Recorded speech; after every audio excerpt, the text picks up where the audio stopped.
Kristoffer och Kamilla i en jucket, eller förlåt, jag menar showjazz var det väl ändå.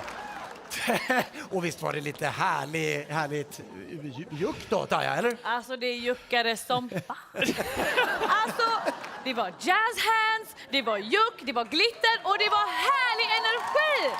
Bra kämpat! Tack! Vad säger du, Erik? Ja, alltså du är ju jävligt trubbig om jag ändå ska säga någonting liksom konstruktivt. Ta med dig att bara vara lite mer sharp i dina händer, speciellt i en jazz. Men, du gav oss en show och nu handlar det inte om teknik längre. Nu handlar det om att skärma det här gänget. Och du gav oss verkligen en show. Okej. Tommy, nu är ni nyfiken. Wow, jag tyckte det var rätt så enkelt koreografi. Det var inte så överkomplicerat som var bra.